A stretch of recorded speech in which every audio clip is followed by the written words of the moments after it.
بس اتفاجئت بشيء ما توقعتهوش نهائيا. قرب مني حازم وقال لي أنا عاوز أطلب منك طلب. أنا اسمي نهى. قصتي بدأت لما كان عندي 26 سنة. أنا بنت ربنا خلقني جميلة جدا، ملامحي حلوة وشعري جميل وطويل، وابتسامتي ما كانتش بتفارق وشي. كنت دايما ملفتة للنظر، خاصة إني روحي خفيفة وبحب أهزر كتير. طبعا ما اتجوزتش لحد السن ده لأني دايما كنت برفض العرسان علشان أكمل دراستي، ولأن طبعا في الأول والآخر كل شيء اسمه نصيب. وفي يوم من الأيام كنت بتمشى مع ماما في أحد المولات، وفجأة جه شاب وقرب مننا، وكان الشاب ده وسيم جدا. قرب من ماما وسألها بكل جراءة: هي دي بنتك؟ قالت له أيوة. خير يا ابني في ايه؟ قال لها طب بنتك دي متجوزة أو مرتبطة؟ قالت له لأ. بتسأل ليه؟ قال لها ممكن تقوليلي عنوان بيتكم وانا هاجي اتقدم لها بكرة لو ما كانش عندك مانع. استغربنا انا وامي وبصينا لبعض، وهو قال لنا ان اسمه حازم ابن فلان وكان من العيلة الفلانية، وطبعا العيلة دي كانت من العائلات العريقة المحترمة اللي احنا عارفينها. وقعد يقول لنا انه وضعه المادي ممتاز وانه عنده. وطبعا امي فرحت ودت له العنوان ورقم بابا، وهي كانت مستغربة من جرأته. ورحنا على البيت وماما كانت مبسوطة جدا.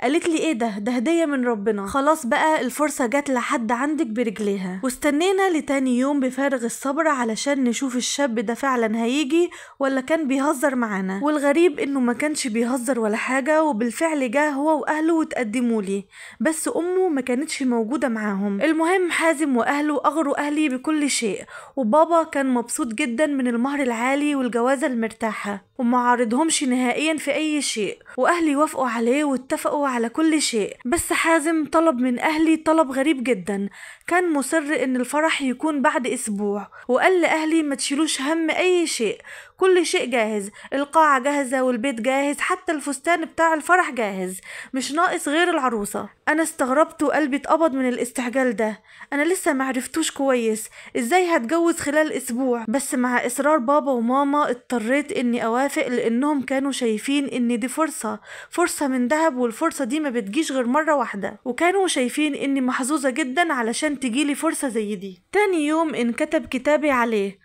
وجاب لي هدايا حلوة وغالية كتير جدا. وتالت يوم أخدنا نشوف بيته، كان ساكن في فيلا فخمة جدا. في حياتي ما كنتش أحلم إني أعيش في مكان جميل زي ده، لأني أنا من عيلة متوسطة الحال، أما هو فكان غني، وأبوه كان غني جدا وعنده شركة كبيرة، وحازم هو اللي كان بيدير الشركة دي. أنا استغربت لما شفت العفش الفخم اللي كان في الفيلا، وهناك شفت أمه لأول مرة. رحبت بيا وبأهلي وأخدتني علشان أشوف المكان اللي هعيش فيه.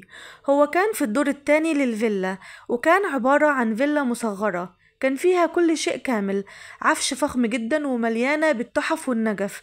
رجعت على بيتنا وانا فرحانة جدا اني هعيش في البيت ده مع الشاب الوسيم الغني ده. ملحقتش اني احلم كتير، لاني اتشغلت في الكام يوم دول بتحضيرات الفرح، وخلص الاسبوع وجه يوم الزفاف. خلص الفرح اللي كان معمول في فندق فخم جدا، وروحنا على البيت وانا جهزت حالي لعريسي زي اي عروسة. بس اتفاجئت بشيء ما توقعتهوش نهائيا. قرب مني حازم وقال لي انا عاوز اطلب منك طلب. قلت له اتفضل، وانا كنت مكسوفة ومرتبكة. بس فاجئني لما قال لي انه عاوز ينام، وحط راسه على المخدة من غير ما يسمع ردي، وسابني ونام.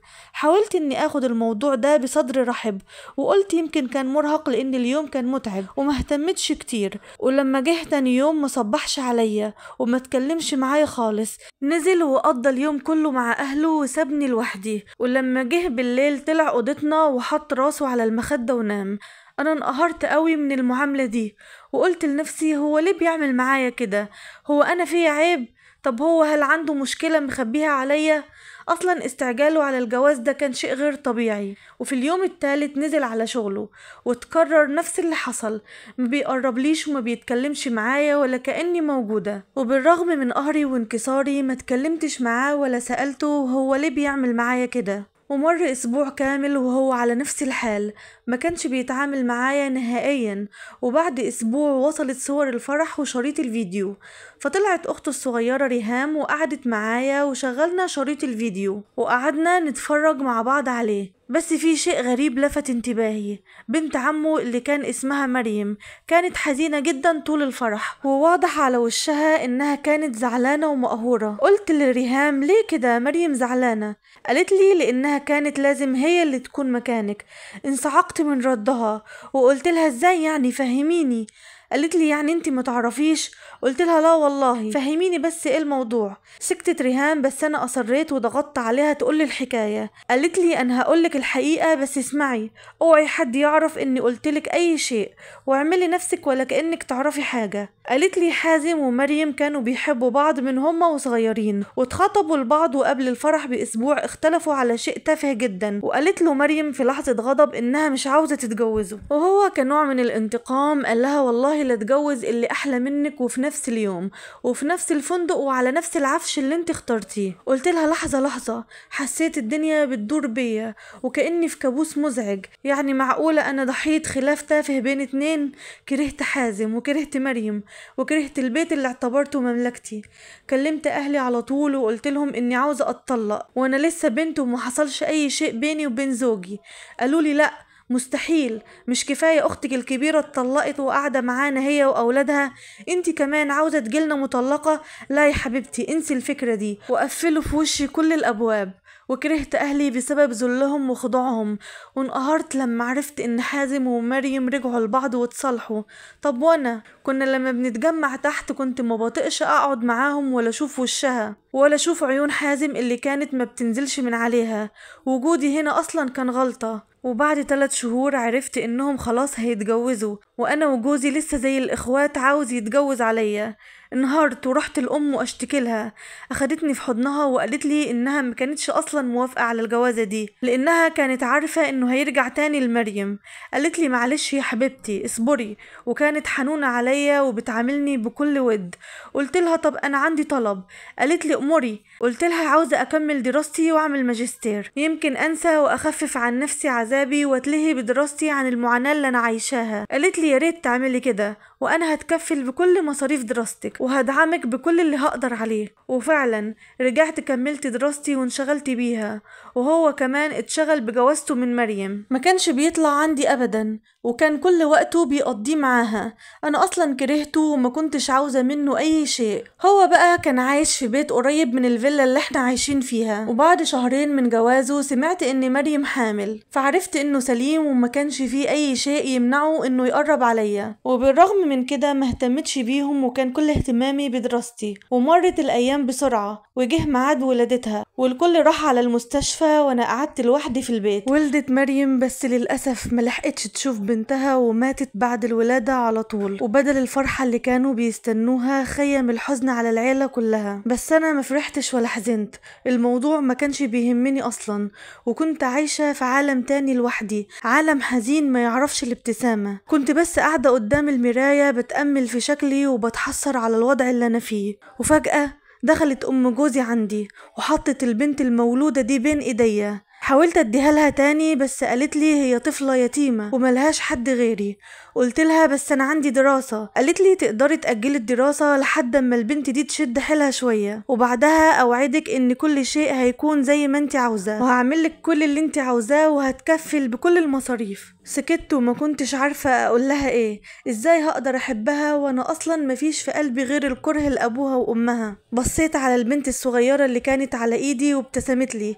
حسيت ان ربنا رمى حبها في قلبي. حضنتها وقررت اني اهتم بيها واعتبرها بنتي. حتى انا اللي اخترت اسمها، سميتها جنى لان ابوها رفض حتى انه يشوفها، وقال ان هي السبب في موت حبيبته وانه خلاص مش عايزها، ويمكن كره ابوها ليها هو اللي خلاني احبها واتمسك بيها. اخدتني البنت الصغيرة دي من كل العالم، حتى من دراستي حبيتها اكتر من نفسي. اما حازم فقفل على نفسه اوضة تحت وبطل حتى انه يروح على شغله، وكل لما حد يتكلم معاه يتعصب عليه ويصرخ فيه. حتى امه لما دخلت عنده الأوضة طردها، فأمه اتعصبت عليه وقالت له روح على بيتك، ده بيتي أنا، انت ازاي تطردني؟ استغربت جدا من تصرف أم زوجي مع حازم. أنا خلاص اتعودت على الوحدة، ووجود حازم عندي ده عبء على قلبي.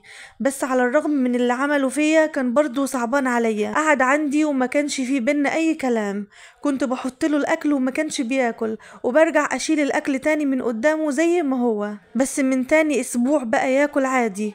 ولاحظت كمان انه ابتدى يبص كتير على جنى، وانا كنت عاملة نفسي اني مش واخدة بالي. بعدها ابتدى حازم ينزل تحت ويقعد معاهم، وكمان رجع تاني يروح على شغله. وفي يوم اتفاجئت ان ام زوجي طلعت عندي وحضنتني، قالت لي كنت عارفة ان مفيش حد غيرك هيقدر يطلعه من اللي هو فيه، شكرا يا حبيبتي كتير ليكي. انا استغربت جدا، انا ما كنتش بعمل له اي شيء ولا حتى كنت بتكلم معاه من اساسه. بس في مرة من المرات كنت قاعدة بلعب مع جنى، اتفاجئت انه بيكلمني وبيقول لي سمعتك بتناديلها جنى، هو انتي سميتيها الاسم ده؟ قلت له ايوه انا سميتها جنى.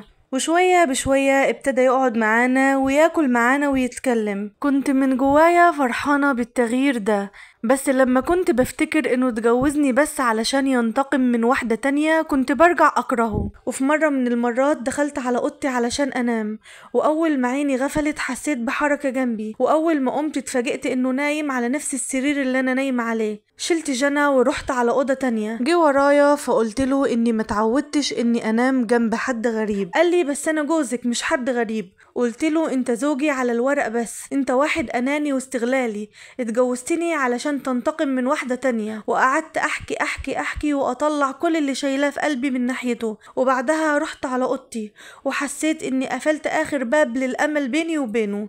تاني يوم هو طلع على شغله، ولما رجع من الشغل اتعامل معايا ولا كأن في شيء حصل. بصراحة كنت فرحانة جدا من جوايا، لاني كنت ابتديت اتعلق بيه وشفت فيه وش تاني ما كنتش عارفاه خالص. كان شخص طيب وحنون عليا وعلى جنى، والاول مرة حسيت انه بيحب البنت، وكنت فرحانة جدا بالتغيير ده، بس ما كنتش ببين قدامه فرحتي. وفي يوم من الايام اتصلت بيا اخته الصغيرة اللي كان اسمها ندى، وقالت لي انها مستنياني في المطعم الفلاني، وقالت لي تعالي بسرعة. قلت لها خير في ايه يا ندى؟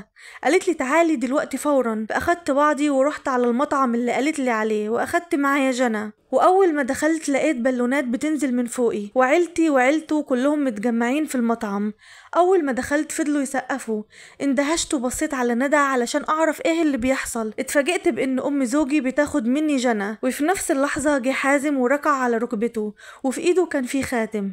ابتسم لي وقال لي تتجوزيني. وقتها حسيت بفرحه كبيره، اخيرا السعاده دقت على بابي وهجرني الحزن. على طول وافقت، وفرح حازم وفرحوا كل اللي حوالينا. وقتها بس عشت كزوجة حقيقية، كملت دراستي وعشت مع زوجي في سعادة وهنا. في البداية ما حملتش لان كان عندي مشاكل تمنعني من الخلفة، ما اهتمتش قوي بالموضوع ده لان جنى كانت مالية حياتي. بس حازم اصر على انه نفسه في طفل مني، وفضل ورايا لحد ما اتعالجت، وانا دلوقتي حامل. لحد هنا وخلصت حكايتنا، بس لسه معانا حكايات تانية كتير. لو حبيتوا تتابعوها معانا ياريت تشتركوا في القناة وتفعلوا زر الجرس علشان يوصلكم كل جديد. والسلام عليكم ورحمة الله وبركاته.